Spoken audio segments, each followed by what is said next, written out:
It's Erev Shabbat. In a few more hours it'll be Shabbos, it'll be Shabbat in Israel.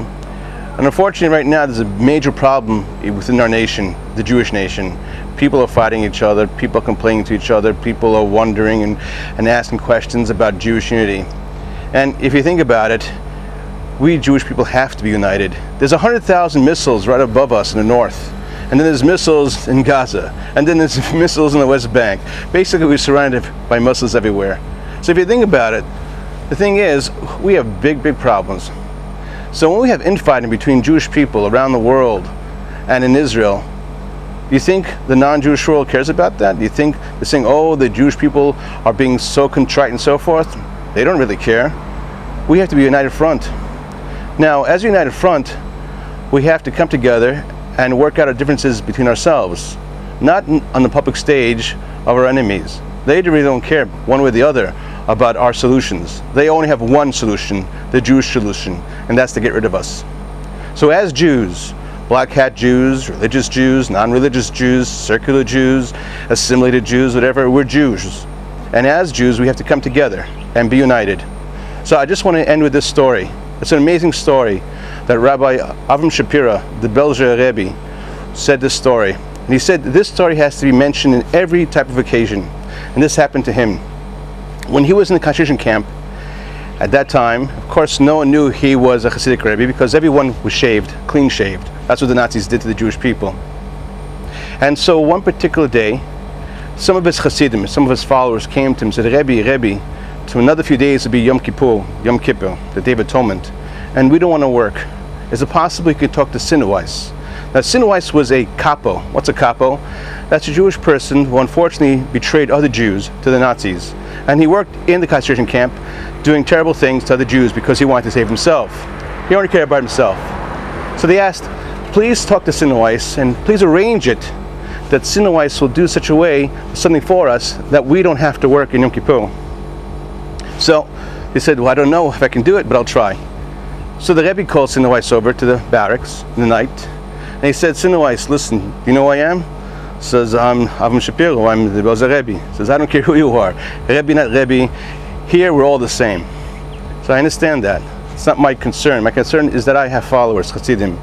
And they came to me today and they asked me if you could do them a favor another 2 days from now, in Yom Kippur, that you would give them a way that they don't have to work on Yom Kippur. Can you arrange it? And he said, why should I, Rebbe? Why should I care about them?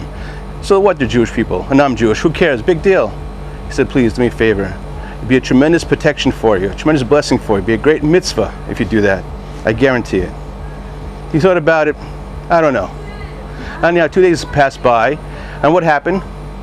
Sinowais had arranged it that the Hasidim would have a special room in the camp where they would pretend to be doing work.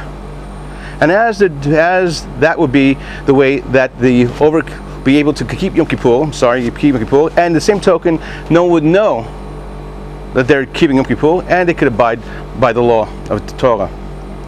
So it came Yom Kippur, and he put them in a room, and they began to pretend as they're doing work Yom Kippur. Meanwhile, they were praying and so forth. Well, guess what happened? In walks in the commandant with phenomenal, beautiful, delicious food. Now you have to remember, these people were starving to death. They were starved every single day of the year. But in Yom Kippur, the commandant, the Nazis being the sadists that they were, they brought the food that was so delicious. And it was with such aroma that you have to eat it. But of course, these Jews are very religious, and they said to themselves, today's Yom Kippur, we won't eat it. That's what they said to themselves. So in comes the food, and there's Sinowais, the capo, the one who betrayed Jews to non-Jews, to the Nazis.